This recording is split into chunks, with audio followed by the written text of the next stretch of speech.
Greetings everyone and welcome to a brand new episode of All Things Lambda, the community show that covers Half-Life community shenanigans. And oh boy, do I love shenanigans. You love shenanigans too, right? Well, let's then just get started with the shenanigans. LambdaGeneration.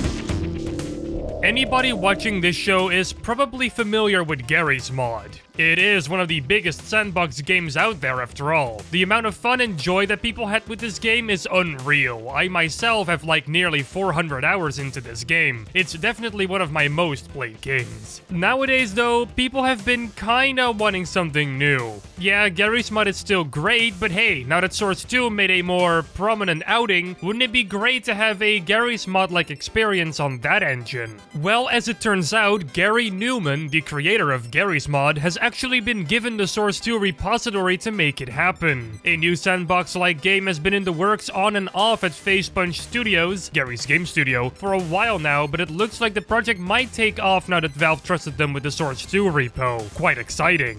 The game I was talking about is called SN Box, which I'm pretty sure is just pronounced as Sandbox, and a release date for it is unknown as of now. And it's probably going to take a while before we actually get to know anything more about it, so let's just wait and see what happens from here. It's also worth mentioning that the Source 2 repo is indeed based around Half-Life Alyx and includes over 2 terabytes of content. Now that's a whole lot of content to play around with. Anyway, if you'd like to see the tweet that Tyler McVicker put out about this, then check the link in the description below. A sandbox report will be coming to his channel soon as well.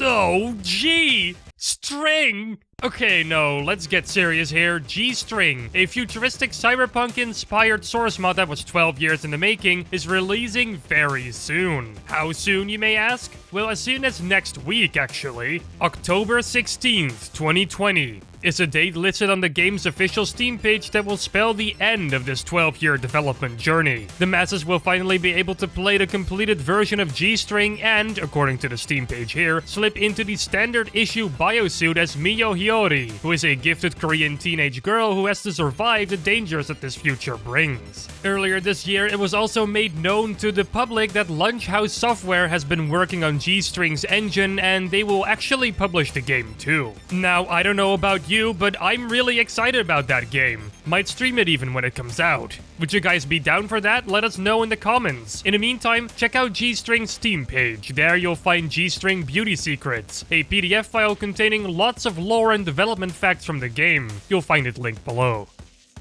Underhell, the popular Half-Life 2 mod that was released a good while ago, is getting a remake. And not just any remake, but an Unreal Engine 4 remake. Now, it's not an official remake as the original developer, Mixthi, is not involved with it, but it's still pretty interesting to take a look at. Currently, Project Underhell UE4 is still in the very early stages of development. You can tell because the project still uses a lot of source engine assets and sound effects. However, those will slowly but surely be replaced by new reworked assets. These old assets are just there for testing purposes. What's currently already here though looks pretty interesting, but we're going to have to see way more than just test maps and debug animations to really create a good opinion on it. A demo is planned to be released pretty soon, but when that date will exactly be is still unknown. The developer of this remake, Crypto, had the intention to rush out a demo version when the project started, but it ended up being pretty jank, so the plan to release that was shelved in favor of a more polished demo version. That's a great decision, I think. First impressions matter a lot. If you want to check out Project Underhell UE4, I left a link in the description below to their official ModDB page. I also added a link to their website, which has an FAQ section that might answer some more of your questions. I think I'll only have to introduce this segment with this sentence to make it grab your attention. Half-Life 2 with ray tracing. That sounds pretty promising, right?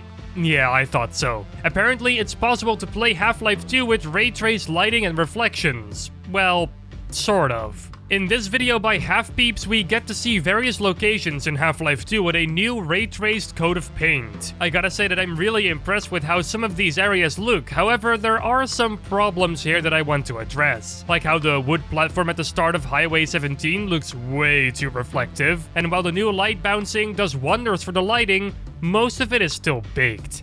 This is all because this ray tracing effect is actually achieved with reshade using the RT shader created by Pascal Gleischer. PEEPS made a config file that works for Half-Life, and you can find a way to achieve this all yourself by joining the PEEPS Discord server. Do know that the RT shader by Pascal Gleischer isn't free. You'll have to join his Patreon page to obtain a copy of that, which will cost at least $5. PEEPS made some more videos on various Valve titles with ray tracing, like CSGO and Portal 2, so go check out those videos as well. A link to the Half-Life 2 video will be in the description below. You can check that video's description to find the info on how to do this yourself. It's descriptionception. Alright, I just can't resist talking about raising the bar Redux once more this week, because they have been posting some more concept art over on their Twitter page. I'll keep it rather short this time though, we did already feature them last week. The first piece to look at here is a redesigned Citizen of City 17, sporting a similar jumpsuit design that was originally introduced for Half-Life 2 during E3 2004. These new designs will be added in Division 1.2. They also show some pretty neat fan art of the Half-Life Alyx Grunt and 2003 Combine Soldier, which was made by Juhopi102. I actually like the colors of the 2003 Combine Soldier. Fight me over it. Anyway, they're also hiring again for character riggers with experience in weight painting, so if you want to go and help them out with that, then go ahead and contact Kralig on Discord. A link to RTBR's Twitter can be found in the description below.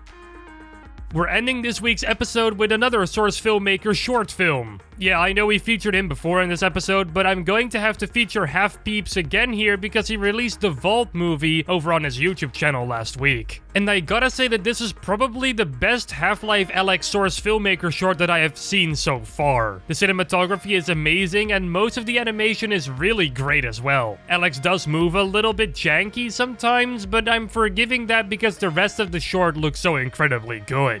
If this is where we're headed with Source Filmmaker content, then sign me up for it. I really want to see more of that kind of stuff. If you want to take a look at this yourself, and I highly recommend that you do, then check the link in the description below. Do know that this includes Half-Life Alyx spoilers. It's literally the last level and ending sequence. You know what is spoiler-free though? Our social media pages. Our Facebook and our Twitter are both linked down below in the description, as well as our Discord server. We got over 1,000 members over there, so you're bound to be able to talk about Half-Life stuff over there.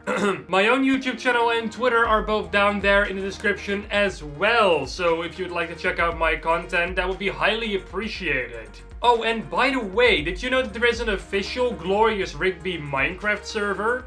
Yes. There is one. It's a survival server with factions, so if you'd like to join that, if you like the sound of that, then go ahead and punch mc.gloriousrigby.com in your Minecraft server browser.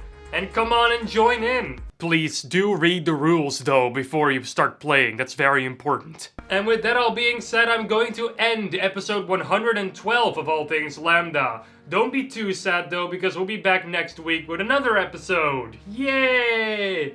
In the meantime though, don't forget to subscribe and to ring that bell icon so you'll never miss another episode. Salutations, and take care. Woo! I'm over here now. I don't know.